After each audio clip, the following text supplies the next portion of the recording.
Okay, everyone, so today we're going to be comparing the TOPS-3E versus the TOPS-2A. So the TOPS-3E is the test of problem solving, third edition elementary normative update. And the TOPS-2A is referred to as a task of problem solving, second edition adolescence. And they both shared the same authors of Linda Bowers, Rosemary Husink, and Carol Loguidens or Giddens. I'm probably pronouncing that so wrong, but yeah. So the publishers also are shared with ProEd Incorporation. The publication year, however, for the test of problem solving elementary edition, they were published in 2018, so it's a little bit recent. Whereas the task of problem solving second edition was published in 2007, so a little bit older. So also the qualification level, the website does state both of them are level B. However, I believe it should be level C, just because I feel like you would need at least a master's degree to understand how to, not necessarily how to provide the assessment, but just to understand and interpret the results after. And then also for the cost, we have the test of problem solving for elementary. That one is $204, I believe. And then we have the task of problem solving for adolescents. That one's a little bit more expensive, but it's $213. So it's a little bit pricey, but they do cover literally problem solving for the population needed. So I thought it's very convenient. And then now we're gonna go on to comparing. So for the TOPS-3E, the purpose, it measures elementary age student skills in cause and effect, making inferences, predicting outcomes, and understanding emotions. The content focus is language-based thinking skills, reasoning, and problem-solving ability. The population age and range for this test ranges from 6-0 through 12-11, so like the elementary level, hitting middle school level. And then the 6 subtest, which is essentially task because there's really no subtest like how we see in other assessments.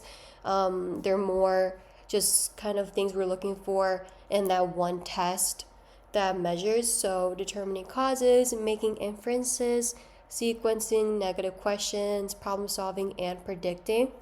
And item development, items were created from common everyday situations appropriate for elementary age children.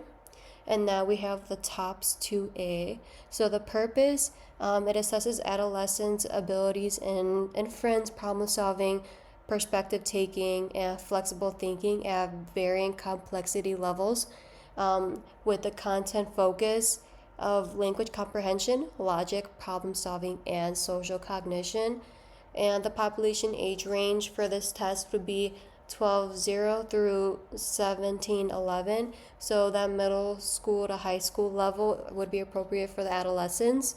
And then with the subtests, it's the same idea as the TOPS-3E, where there's only really one test, but these subtests, A through E, are measured within the questions. And it'll make more sense because I'm going to provide an example.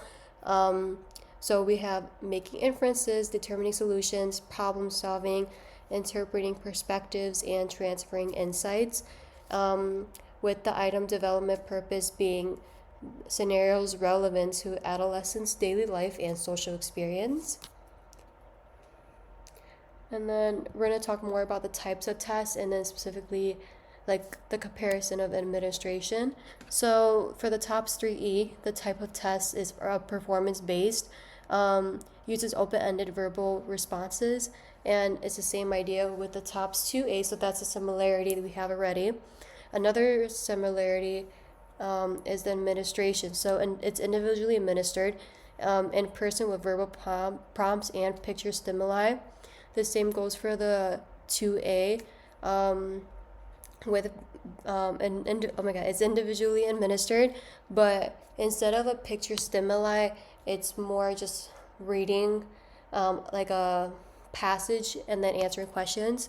And then with the TOPS-3E, I would say for both, it's moderate because it does require scoring accuracy and a skilled examiner. So I mean, it's pretty simple in terms of the purpose, and it's straightforward in scoring, but it just does require scoring accuracy and understanding, you know, the different subtests and what areas are assessing which type, if that makes sense. And the times required to administer, they range very similar, 35 to 40 minutes.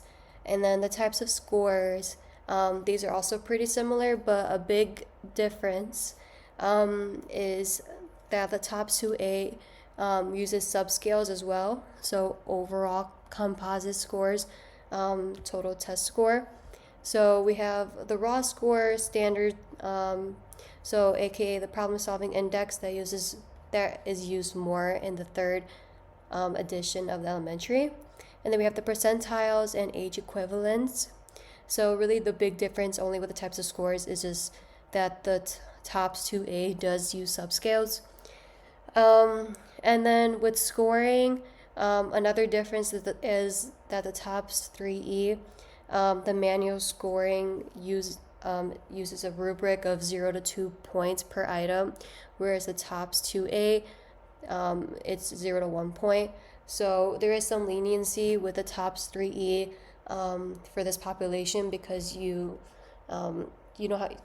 guess you get some partial credit, whereas a TOPS-2 you either get it right or you get it wrong. And we'll talk more about the criteria in the next slide. So an example of how something, basically an assessment could look like is for the TOPS-3E example, they're shown various photos, and there's not that many photos shown, but they're basically shown photos. And with the photos, like they will be asked a question and they would have opportunity to provide an answer, and it's in the section 4 of the TOPS record form. So it's labeled record of item performance, and it does list instructions, scoring, and prompts. So for this example, the question could be, how do you know this is a basketball practice? And then it will have the list of points for the appropriate response. So you get 2 points if the child were to say having several basketballs, wearing practice jerseys or uniforms.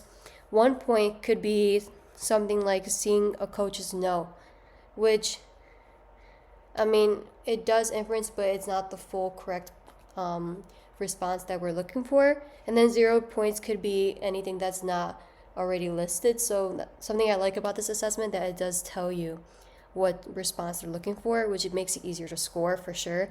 And then you could also prompt the student by asking, can you tell me more, if like the student's response is unclear.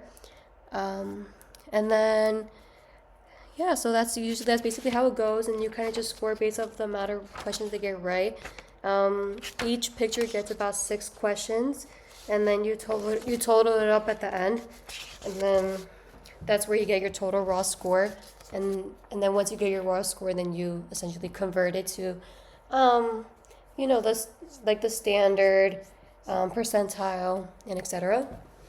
And then with the TOPS-2A, so instead of a picture stimuli, you use like a small short story, roughly ranging from like 4 to 5 sentences.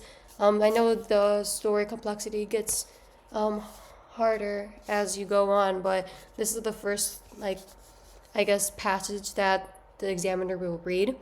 And then there's a couple questions on the bottom, as you see, that the student will have to read. And then, and then everything's also in the manual as well for the responses of what you're looking for. So it's in the examiner's manual, actually. So it would have acceptable responses versus unacceptable responses. And then you also want to use your clinical judgment with this, because it doesn't really tell you exactly what the response should be, but it tells you the range of what it should sound like. So just you're using your best clinical judgment of if you believe the response is appropriate or not to give the student either 0 points or 1 point. And then the student follows along silently reading the passages and items. And then you can also provide like a blank sheet of white paper to cover items on each page that have not been administered. Also, basals and ceilings are not used in the TOPS-2 adolescents because each subtest is administered in its entirety to every student. So yeah, and then that's basically it for the reading the passages. So yeah, so like I said, thank you for listening, and everything else should be in the handout. But also something I don't think I mentioned is more of just the format of administration and scoring. It's paper-based with a manual scoring for both, and there is a virtual kit available. And then with the multi-considerations for the TOPS-2A, the passages are contextually US-based. Cultural relevance should be evaluated per setting, which is also very important to consider when looking at these tests. And then the same thing goes for the TOPS-3E. Norms include diverse backgrounds, language and culture biases should be considered in interpretation as well. But overall, I feel like these were pretty easy to look over and understand.